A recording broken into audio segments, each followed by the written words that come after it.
أحب الوفي الأمين الأغر، فأهل الوفاء كلون السحاب وحسن الربيع وماء المطر. أحب الوفاء بشتى الصور، أحب الوفي الأمين الأغر، فأهل الوفاء كلون السحاب وحسن الربيع وماء المطر. مقامهم فوق رأس الجبال وفوق الروابي وعند القمر. ويا من تحب هذا الوفاء رأيتك تهوى غياب البصر. كم قائل قد أضعت حياتي وفيا لأجلها لا البشر. أقول له أفلح الأوفياء وحسن الوفاء يطيل العمر. هنيئا لمن أخلص الحب عمرا وسحقا لذاك الذي قد غدر.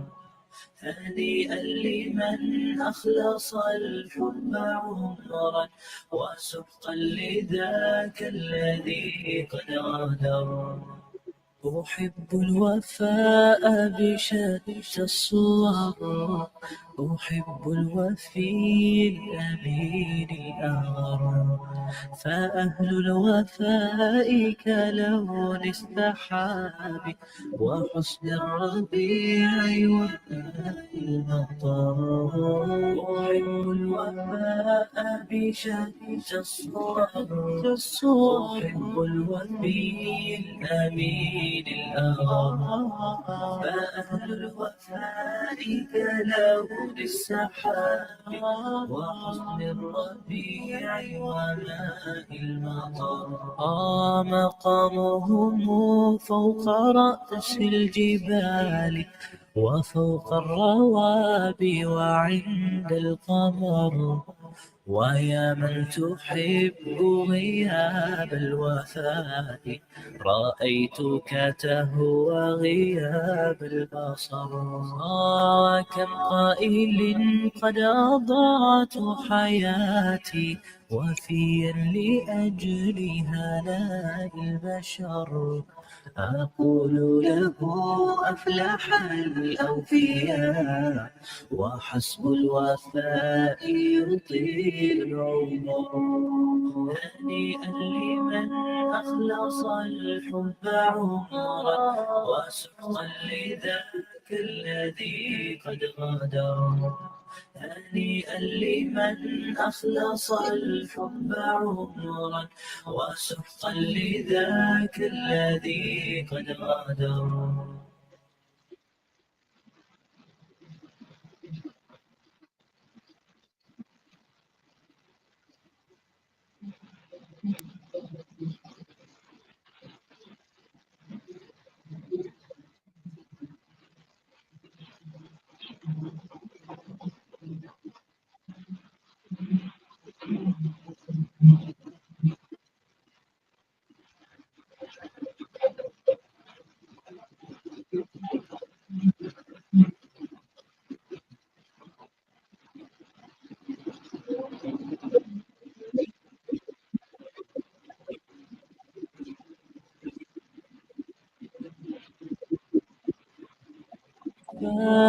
بشتى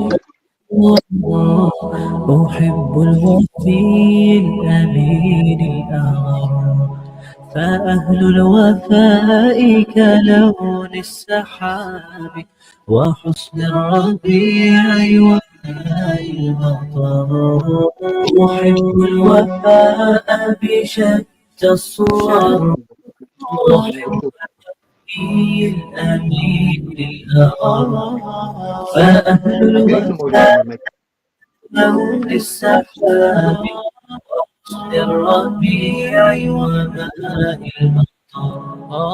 مقامهم فوق رأس الجبال وفوق الروابع عند القمر ويا من يحب غياب الوفاة رأيت وغياب البصر كم قائل نظرت عينا لأجلها البشر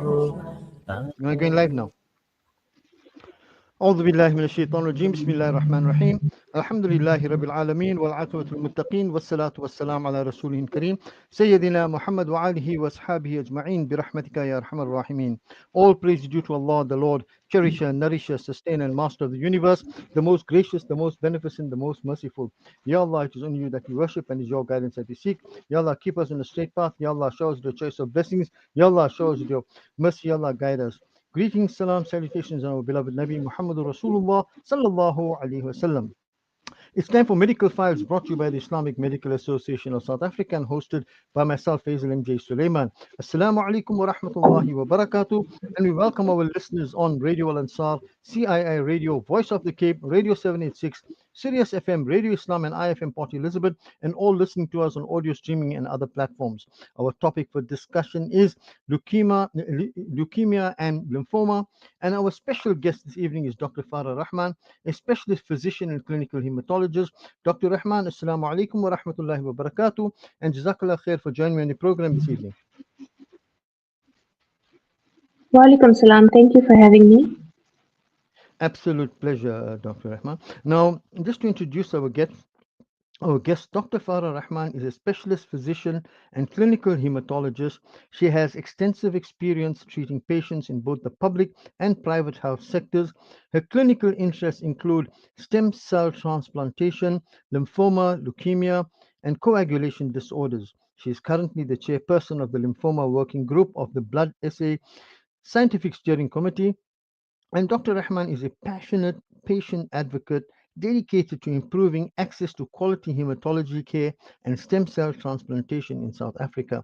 Now, Dr. Rahman, I've introduced you as a clinical hematologist. For the benefit of some of our listeners, who or what is a clinical hematologist? So, a clinical hematologist is somebody who has specialized in the management of blood disorders. Blood disorders can include things which are benign conditions, meaning they are non-cancerous, and they can also include things which are cancers of the blood. And, I did introduce our topic as well as being leukemia and lymphoma. Now, what exactly is leukemia and what exactly is lymphoma?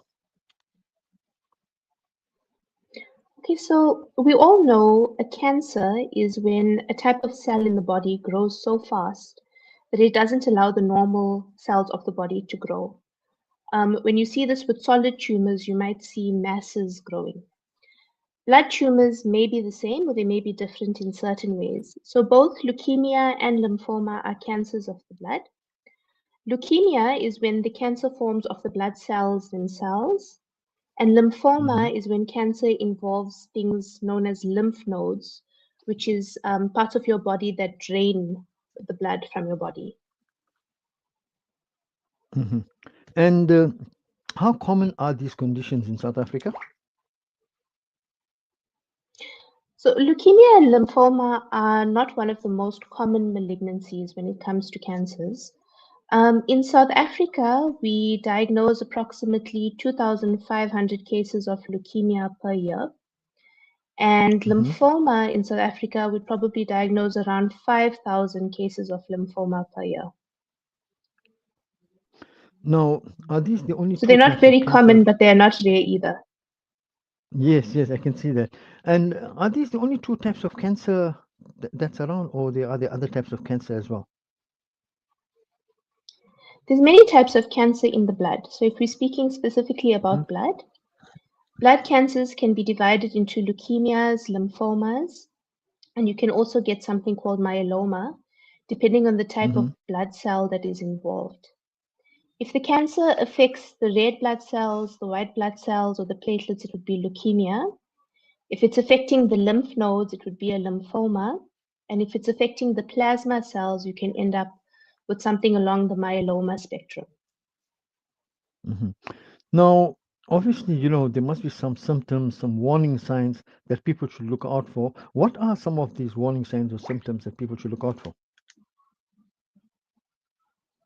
So initially, they can be quite non-specific.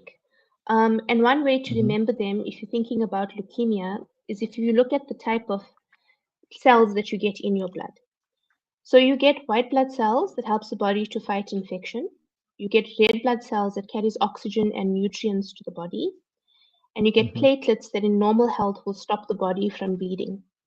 So when you develop a cancer of the blood and you have this overgrowth of a certain type of malignant cell, it's not allowing your other blood cells to grow and function normally. So the normal functions won't happen. So your white blood cells won't fight infections, so you may get frequent infections. Your red blood cells won't carry enough oxygen and nutrients to the body, so you'll get dizziness, tiredness, and fatigue. And your platelets won't function normally to cause blood clots, so you might have bleeding. That's in terms of leukemia. When it comes to lymphoma, you can also have these symptoms, which are known as symptoms of bone marrow failure. So you can still get fatigue, dizziness, tiredness, bleeding, and recurrent infections. But in lymphoma, you may also have a mass that's growing on your body. You can see it sometimes in the neck, under the arms, or in the groin. Sometimes you may have an abdominal mass growing. And it's often associated with symptoms known as B symptoms. And this includes unexplained loss of appetite, loss of weight, and night sweats. But the key to remember is that these symptoms will also be progressive, meaning they get worse, and they won't get better. So if you're feeling unwell for some time, then that should definitely get you to seek medical attention. And having said that, how are these, are there any particular risk factors for developing leukemia or lymphoma? Is something I want you to look out for, be cautious about? So there are certain groups of people who would be more at risk of developing things like lymphomas, especially people who have any type of immunodeficiency. Lymphomas and leukemias may be increased in people who've been exposed to prior chemotherapy or radiation or chemical agents. But in general, both leukemia and lymphoma can actually affect anybody of any age group. So in a lot of people who experience these cancers, they had no identifiable risk factor either. So it will be unfair for me to ask you what are the causes of leukemia or lymphoma. So there can be some exposures, like environmental exposures to chemicals, radiation, especially ionizing radiation, or exposure to previous chemotherapy. Then there are certain genetic risk factors. So some people could have mutations in their genes which will make them more prone to developing a malignancy. Immunosuppressed states, things like having HIV infection, or even severe diabetes is an immunosuppressed state. And people who've had, for instance, solid organ transplants who are immunosuppressed and they're on medication to prevent rejection of those organs are also immunosuppressed. They'd be at risk of developing something like a lymphoma. So there are some identifiable risk factors, but there's also something known as a double hit theory, where somebody has something already wrong with one of their genes, and something else happens to provoke their genes to mutate and form a cancer. So that second hit, we're not sure in all the cases. Could be a viral infection, not necessarily HIV, but other infections like Epstein-Barr virus can also cause malignancy. The second hit can be exposure to chemicals or radiation. You listen to Medical Files brought to you by the Islamic Medical Association of South Africa. We are discussing leukemia and lymphoma. Our special guest is Dr. Farah Rahman, a specialist physician and a clinical hematologist. And if you have any questions for Dr. Rahman, you may forward them to us via WhatsApp on 060 904 1056. I repeat, 060 904 1056. I just want to remind our listeners that doctors and guests on the Medical Files program will help you with any medical problems that you pose by giving you advice on air. However, they do not have your full medical history. They have not examined you. Therefore, you need to verify the advice given to you on air with your regular doctor who knows your medical history, your allergies, etc. Neither the doctors nor the relevant radio station, nor the Islamic Medical Association of South Africa will take any responsibility for any adverse reaction caused by the advice given on medical files. Now, Dr. Rahman, let's talk diagnosis. How are these cancers diagnosed? So the first step would be taking a good, proper history from the person who's having these symptoms. As we mentioned earlier, some of the symptoms you can get would be symptoms of bone marrow failure, that being fatigue, dizziness, bleeding, unexplained infections. You can also look at the chronicity of it. Mhm. The doctor will then follow it with a thorough examination of you clinically. It should be from head to toe, looking for things like lymphadenopathy, if there's any easy bruising or bleeding, and if there's any clinical features of infection, and to see if you Mhm. have any organ enlargement in your body. Then they'll follow up with special investigations. Most often they'll start off with blood tests, most commonly a full Mhm. blood count, and that should give us quite a bit of information that will steer us in the direction of what we need to do next. We also usually would do something called a bone marrow biopsy, which is taking a biopsy needle and going in the back of the pelvis and sampling the bone marrow to look at it under a microscope to see if there's any abnormal cells under the microscope. And it can also give you a lot of information about the bone marrow environment, like if there's already scarring or fibrosis in the bone marrow. So it's an essential test to be done in most cases of leukemia and lymphoma. Mhm. A There question may comes through also from be other tests involved. Sure. Go for it, doctor. No, I was just saying Uh, there may also be other tests involved, like special investigations, radiology imaging, chest x-rays, abdominal ultrasounds. And if it is a lymphoma, then patients would need something called a staging CT scan, which is a CT scan of the neck, the chest, the abdomen, and pelvis to try to determine the extent of disease. Okay, there's two questions that come through, doctor. The one question comes ask um, is are these conditions hereditary? That's the first question. And the second question that come through is, can you please explain what you mean by stage 2, stage 3, stage 4 cancer? I know we're Okay. discussing So they are hematology, but not necessarily, no problem. They are not okay. necessarily hereditary. So it can happen to anybody, even if you didn't have a family history of cancer. However, in some cases, you can have something called a germline mutation that will predispose you and anybody who inherits that germline mutation to develop a similar cancer or other cancers. So to be clear, not all leukemias and lymphomas are hereditary, but there is a small proportion of families that carry something called a germline mutation, which would put them at higher risk of developing cancers. And to answer the second question about how you stage cancers, staging is not really relevant to leukemia. Leukemia is in your blood, so it's everywhere already. But for Okay. lymphoma, we can use something called the Ann Arbor classification, which stages you from stage 1 to stage 4. And basically, it's defined by where you have involvement of lymph node groups in the body. So, for example, if you have lymph node groups isolated to one side of the body above the diaphragm, that would be stage 1. If it's more than one site above your diaphragm, which is above your chest, that would be stage 2. If it's got lymph nodes involved above and below the diaphragm, that would be stage 3. And if there's advanced spread that's also involving things that are Mhm. not in the lymph node groups, that would be stage 4. So if a lymphoma is in the bone marrow, it would also be a stage 4.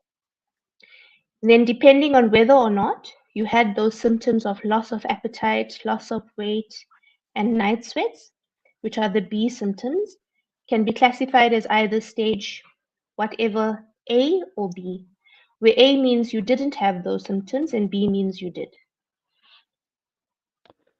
Let's talk treatment, doctor. What treatment options are available?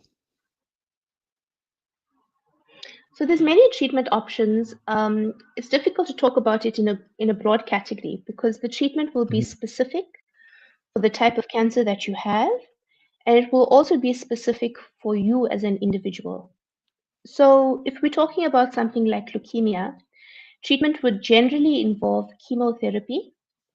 In some sorts of leukemia, you may also require radiotherapy, and some people may also require a stem cell transplant to put them into a long-term remission.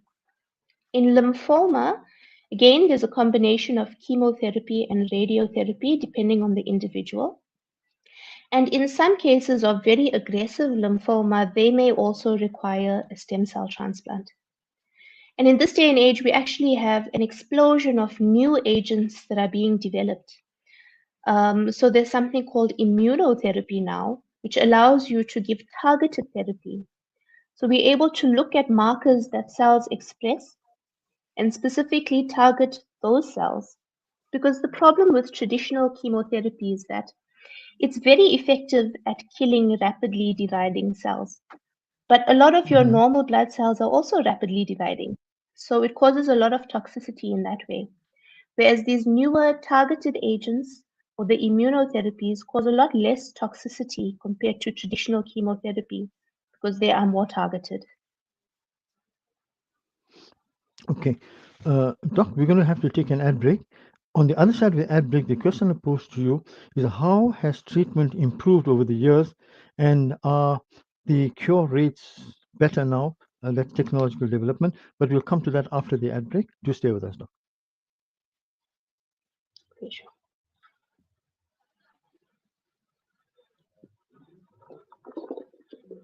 Car Audio. Our TV department carries top brands with quality LED panels, full HD to Ultra HD, and now the experience of Super Ultra HD. Visit our theater rooms and transform your home with brands like Onkyo, Integra, Denon, Boston Acoustics, Yamaha, and more for quality audio visual experience. Now available, full range of home appliances. A one-stop shopping experience. Call 031 306 4029 or Kenilworth Park, 202 Brickfield Road, Overport. Simplex Radio, the name you can trust. Craving for an easy, spicy and delicious meal made in minutes? Introducing Easy Mee Goreng, Korean-style instant noodles from Noodle King. This delicious, flavorful noodles is ready in minutes with a kick in every bite. Get your pack of Easy Mee Goreng at a retail store near you. Noodle King also boasts a whole variety of other delicious pantry must-haves. Look out for our brands at your favorite retail stores. Get ready to elevate your fitness game at First Fitness in Durban's Berea. With a spacious free weight area, award-winning equipment, and exclusive ladies-only parking and training level, we've got everything you need to crush your goals. Hit the ground running on our outdoor track or unleash your inner warrior in our MMA and boxing dungeon. Plus, enjoy high security and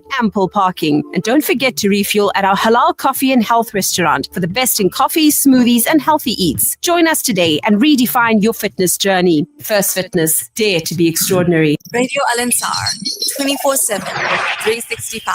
Doctors and guests on the Medical Files program will help you with any medical problems you have by giving you advice on air. However, they do not have your full medical history and they have not seen you. Please verify the advice given to you on air with your doctor who knows you better. Neither the doctors nor Radio Al Ansar will be held responsible for any ill health caused by the advice given on Radio Al Ansar. أحب الوفاء بشتى الصور أحب الوفي الأمين أغر فأهل الوفاء كلون السحاب You're listening to You're listening to Medical Files, brought to you by the Islamic Medical Association of South Africa and hosted by myself, Faizal MJ Suleman. Our topic for discussion is leukemia and lymphoma, and our special guest is Dr. FARAH Rahman, a specialist physician and clinical hematologist. Now, Dr. Rahman, I know prior to the ad break, I asked, I said that we will be discussing, technological advances, etc., in treatment. But before we go there, there's a question that's come from a listener, and the listener says, Assalamu alaikum, great show. I am a cancer survivor diagnosed with B-cell lymphoma. I always feel cold and tired. Is that related to this type of cancer? So we mentioned earlier the B symptoms. Fatigue is also something that's very common in people with lymphoma, and it's very common in people who are actively living with cancer and people who have recovered from cancer. There's many reasons why you may feel cold and fatigued. So, like you were actually mentioning earlier, you should see your general practitioner about that. They probably need to check things like your thyroid function to make sure that you didn't suffer any complications from your previous therapy. Because some of the treatments can affect the way your endocrine organs work, especially if you had radiation to areas such as the neck.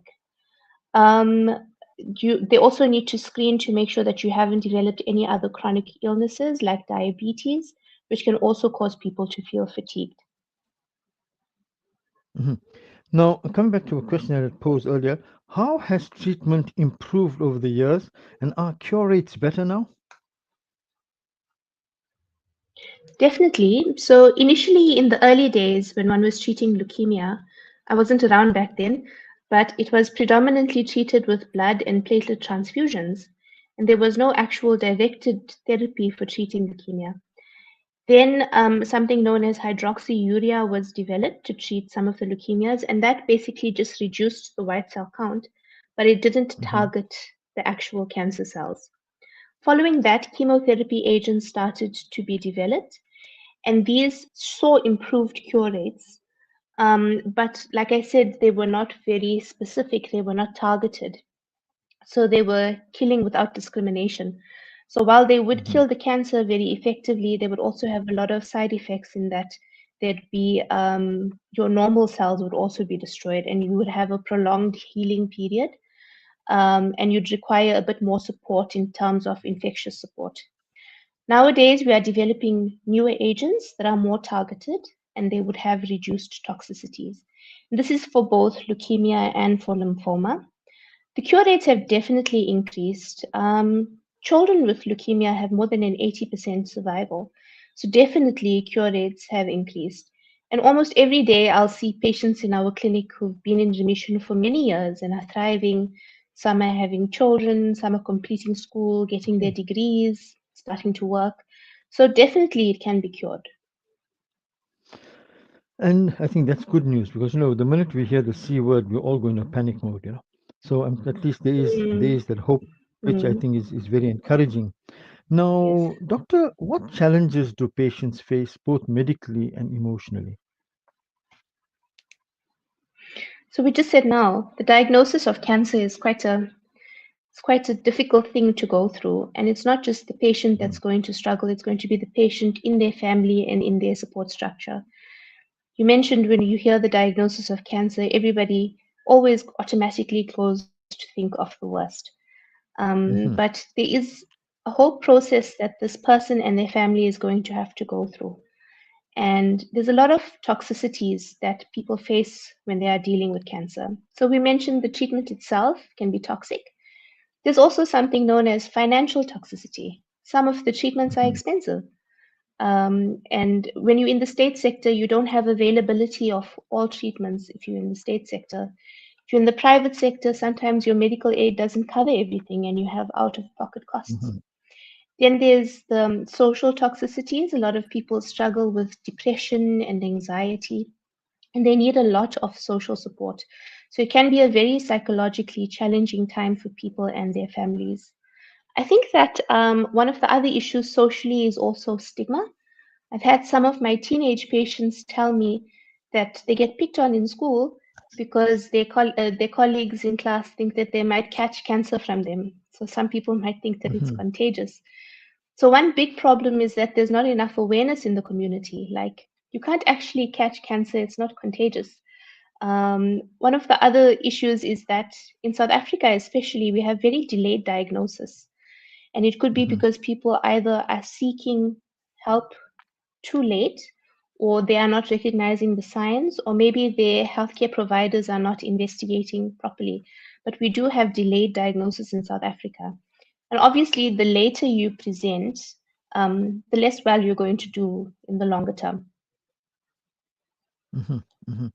And how can families and communities support someone going through treatment? I think, as you say, the support structure is absolutely vital.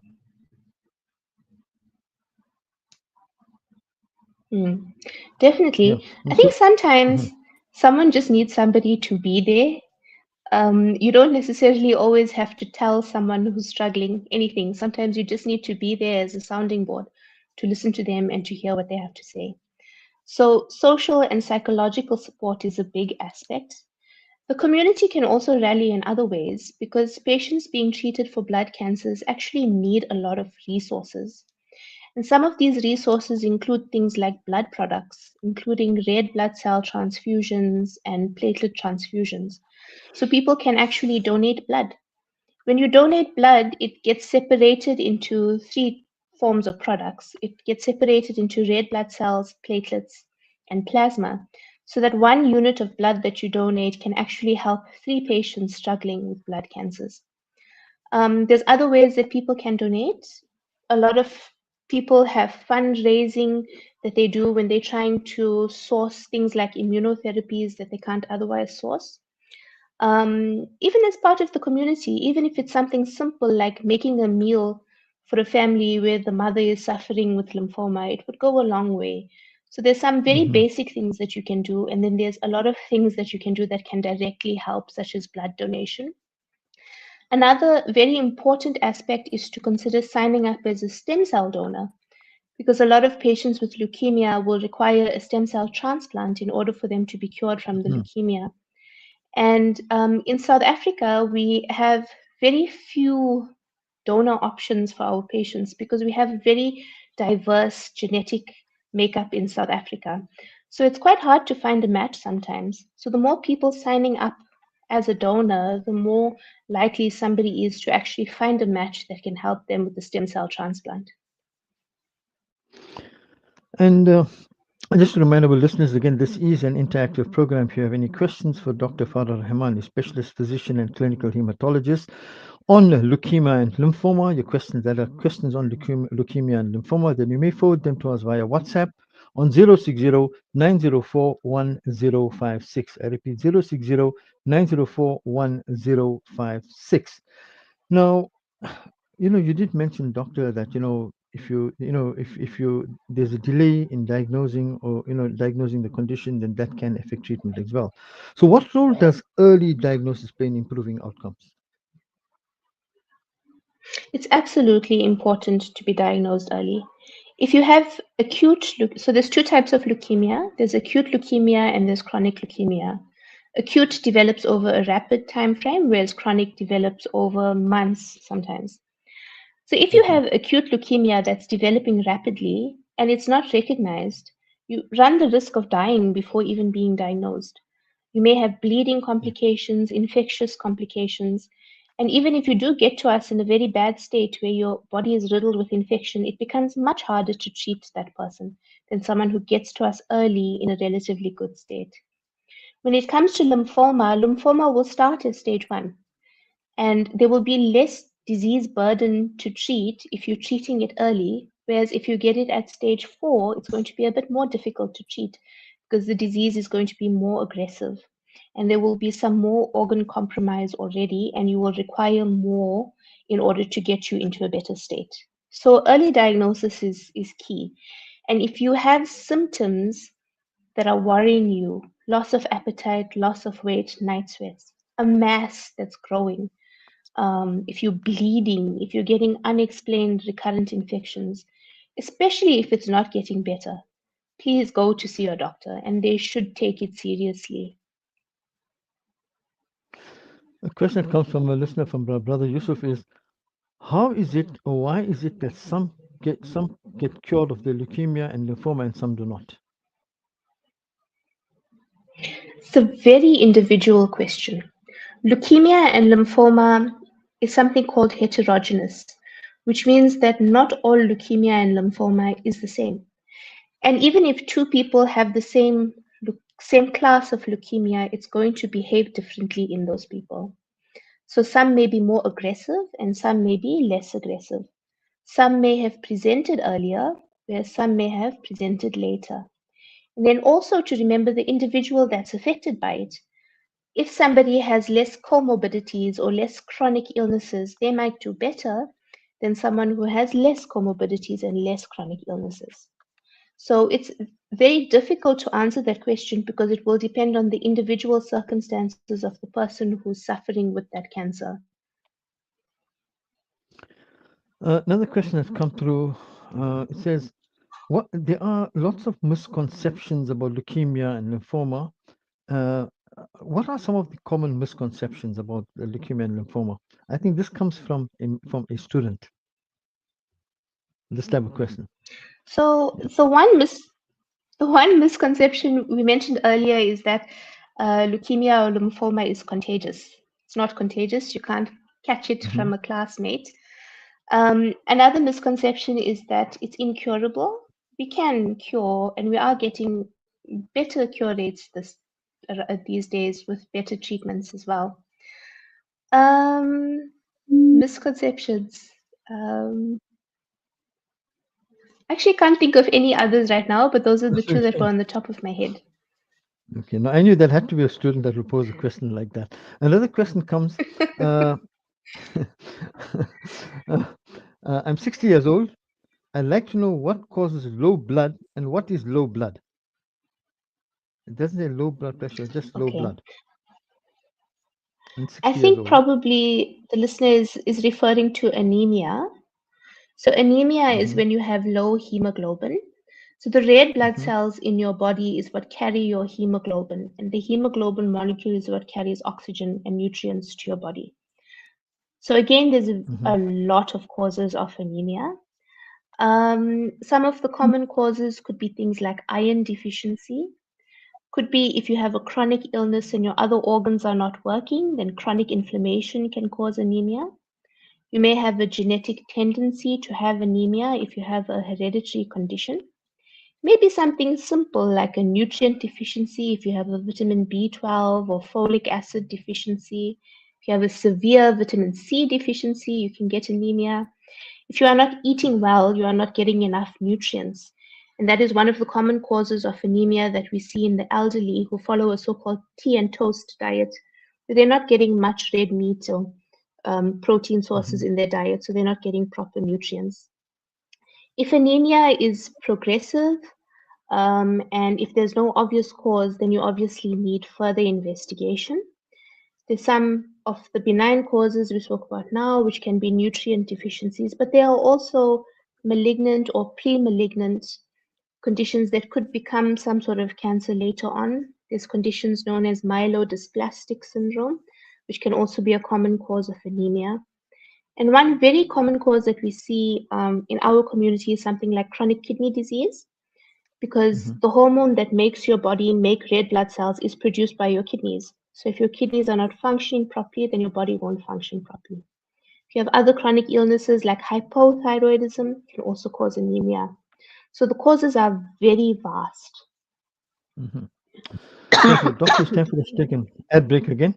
We'll visit the marketplace. We'll continue on the other side of this.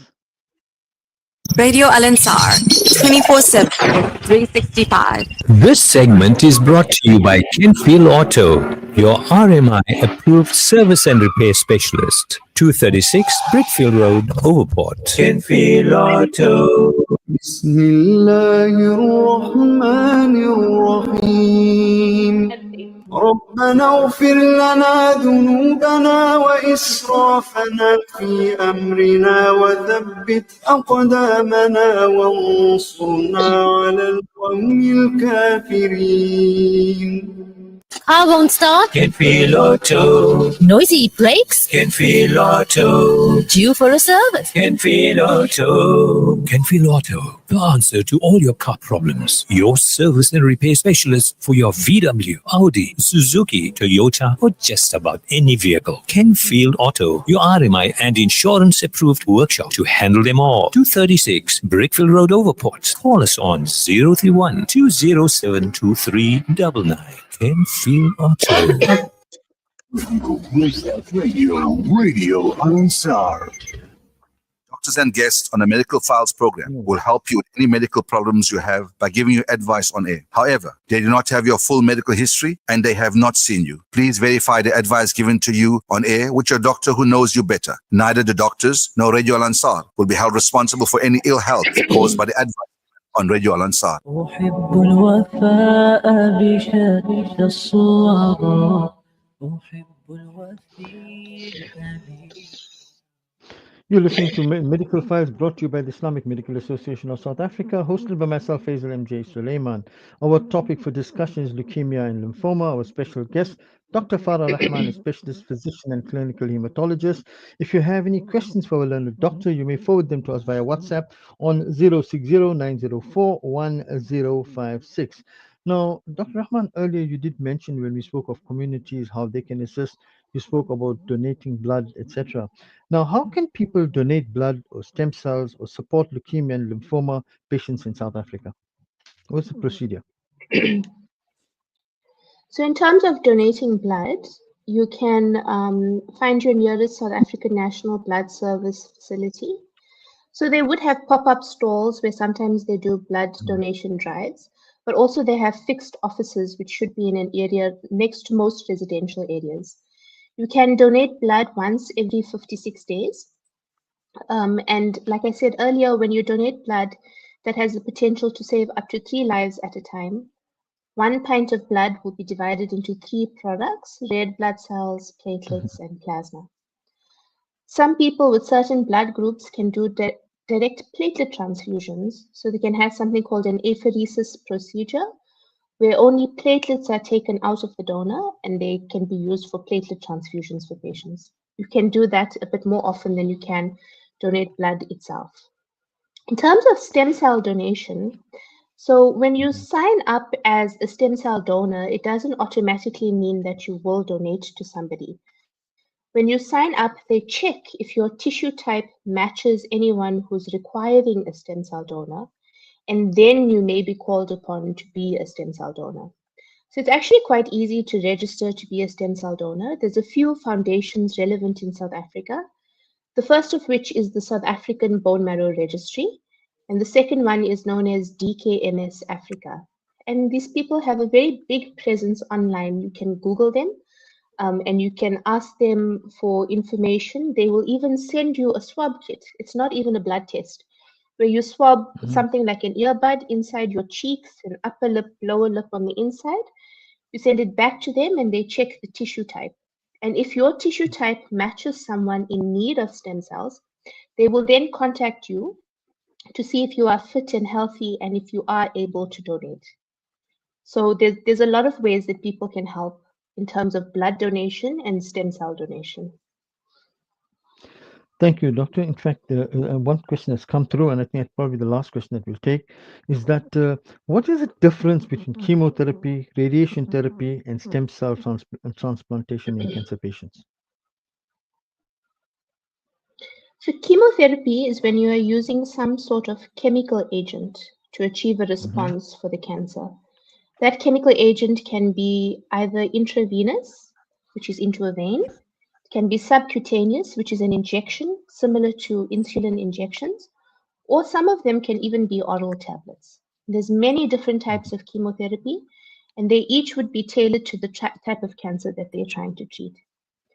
Radiation therapy is when very high doses of X-rays are beamed at a spot where there is a tumor in order to shrink that tumor. And stem cell transplantation.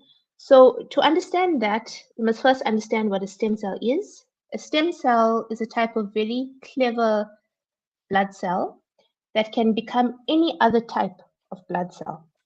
So in leukemia, the thinking is you wipe out the cancer from the person who's affected by cancer, and then you give them stem cells from somebody else who doesn't have cancer, so that the stem cells can then go to the bone marrow of the person with cancer and grow into new healthy cells that are cancer-free. So in that way, a stem cell transplant can cure somebody who's living with leukemia. There's 2 different types of stem cell transplant. In leukemia, we do something called an allogeneic stem cell transplant, where we would use stem cells from somebody else who's not affected. In something like lymphoma, you may do an autologous stem cell transplant where you use that person's own stem cells to reinfuse them. And this is more of a consolidation therapy as opposed to how curative it can be for leukemia. Doctor, I know I said it was the last question, but I've got to take one more from a listener, from a sister Fatima Patel. She says, Assalam, Doc. Doctor says immune system is low. Is that something to worry about? Please let me know. That's what the answer says. If your immune system is low, is that something to worry about? Walaikum salam. I guess so, but I'm not sure in what way your doctor means your immune system is low. So you can have differing levels of having a low immune system. If you are stressed out, if you are deprived of sleep, your immune system is going to be low. That's on one end of the spectrum. Then you can have a severe end of the spectrum where somebody has an immune deficiency, even a congenital immune deficiency, or something like a severe HIV infection. That can be a very severe type of immune suppression. So this is obviously along a spectrum. It's difficult to say how worried you should be because I'm not sure of all of the details around it. But maybe you can ask your doctor what they mean by that, just to clarify things further for you. Dr. Farah Rahman, thank you very much for joining me in the program this evening. I've certainly learned a lot. But before you leave us, Dr. Rahman, I'm sure you have a message for our listeners. Let's go for it. A diagnosis of leukemia and lymphoma. Diagnosis of leukemia and lymphoma can be very scary, but there's people around that can help you.